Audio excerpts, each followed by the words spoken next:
প্রথম আলোর অডিও সংবাদে স্বাগত। শামসুজ্জোহা জানিয়ে দিচ্ছি দিনের প্রধান খবরগুলো। চিকিৎসকেরা নিশ্চিত করলে খালেদা জিয়াকে রোববার লন্ডনে নেওয়া হবে।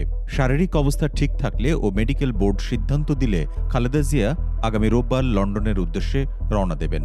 শুক্রবার বাদ জুমা রাজধানীর নয়াপল্টনে বিএনপির কেন্দ্রীয় কার্যালয় সংলগ্ন মসজিদের সামনে সাংবাদিকদের সঙ্গে আলাপকালে বিএনপির মহাসচিব মির্জা ফখরুল ইসলাম আলমগীর বলেছেন, চিকিৎসকেরা নিশ্চিত করলেই বিএনপি চেয়ারপারসন খালেদা জিয়াকে এয়ার অ্যাম্বুলেন্সে তোলা হবে। এর আগে মসজিদে খালেদা জিয়ার সুস্থতা কামনায় দোয়া ও মোনাজাত করা হয়।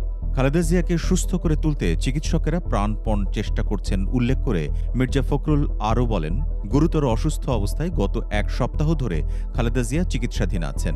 জাতীয় এবং আন্তর্জাতিক পর্যায়ের উচ্চ মানের চিকিৎসকেরা তাঁর চিকিৎসা করছেন। তবে এই চিকিৎসা আরও উন্নত হাসপাতালে করা প্রয়োজন বলে সবাই মনে করছেন।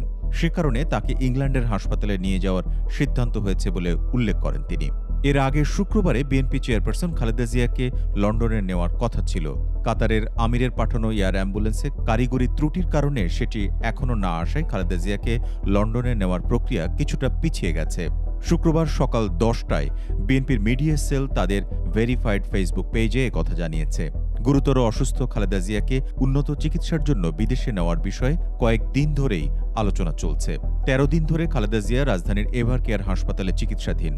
তাঁর সংকটাপন্ন শারীরিক অবস্থা নিয়ে দেশের মানুষের মধ্যে উদ্বেগ রয়েছে। খালেদা জিয়ার ফুসফুসে সংক্রমণের কারণে যে জটিলতা তৈরি হয়েছিল সেটি কিছুটা উন্নতির দিকে। হৃদযন্ত্রে জটিলতাও কিছুটা কমেছে, তবে অন্য সমস্যাগুলো অনেকটাই অপরিবর্তিত। বিএনপি চেয়ারপারসন ও সাবেক প্রধানমন্ত্রী খালেদা জিয়াকে দেখতে রাজধানীর এভার কেয়ার হাসপাতালে গিয়েছেন দলের ভারপ্রাপ্ত চেয়ারম্যান তারেক রহমানের স্ত্রী ডাক্তার জুবাইদা রহমান। শুক্রবার বেলা 11টা 53 দিকে রাজধানীর এভার কেয়ার হাসপাতালে পৌঁছান জুবাইদা রহমান। তার আগমনকে কেন্দ্র করে এভার কেয়ার হাসপাতালে নিরাপত্তা জোরদার করা হয়। খালেদা জিয়া যেখানে চিকিৎসাধীন, জুবাইদা রহমান সেখানে যান। এ সময় বিএনপির স্থায়ী কমিটির সদস্য সেলিমা রহমান, কেন্দ্রীয় স্বাস্থ্য বিষয়ক সম্পাদক রফিকুল ইসলাম, মহিলা দলের সাধারণ সম্পাদক সুলতানা আহমেদ সহ বিভিন্ন পর্যায়ের নেতারা উপস্থিত ছিলেন। 2.5 ঘণ্টার বেশি সময় এভার কেয়ারে ছিলেন তিনি। পরে বেলা 2:30টার দিকে হাসপাতাল ত্যাগ করেন জুবাইদা রহমান। চিকিৎসার জন্য শাশুড়িকে লন্ডনে নিতেই ঢাকায় এসেছেন তিনি। তাকে বহনকারী বিমান বাংলাদেশ এয়ারলাইন্সের ফ্লাইটটি লন্ডন থেকে শুক্রবার সকাল 10টা 45 দিকে ঢাকার হজরত শাহজালাল আন্তর্জাতিক বিমানবন্দরে পৌঁছায়। সাবেক প্রধানমন্ত্রী খালেদা জিয়ার সুস্থতা কামনায় তাঁর দল বিএনপির উদ্যোগে শুক্রবার সারা দেশের মসজিদে মসজিদে জুমার নামাজের পর দোয়া অনুষ্ঠিত হয়েছে। বৃহস্পতিবার বিএনপির পক্ষ থেকে এই দোয়ার ঘোষণা দেওয়া হয়েছিল।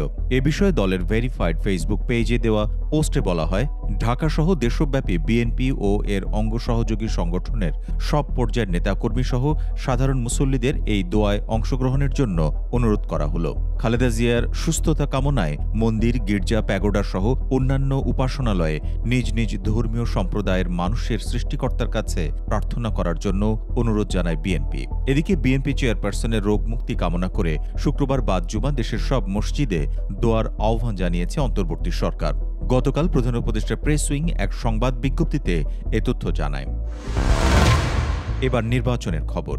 আগামী ফেব্রুয়ারিতে বড় ধরনের কোনো সংকট না হলে সরকার নির্ধারিত সময়ে নির্বাচন অনুষ্ঠিত হবে এবং এই নির্বাচনে অংশ নেওয়ার জন্য সব ধরনের প্রস্তুতি সম্পন্ন করেছে বিএনপি। এসব কথা জানিয়েছে বিএনপির সিনিয়র যুগ্ম মহাসচিব রুহুল কবির রিজভী।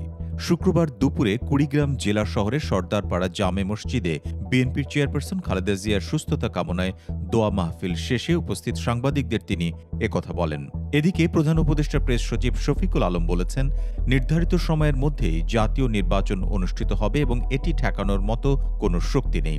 শুক্রবার সকালে মাগুরার সরকারি উচ্চ বিদ্যালয় মাঠে আন্তঃ কলেজ ফুটবল টুর্নামেন্ট উদ্বোধন শেষে সাংবাদিকদের প্রশ্নের জবাবে একথা জানান তিনি।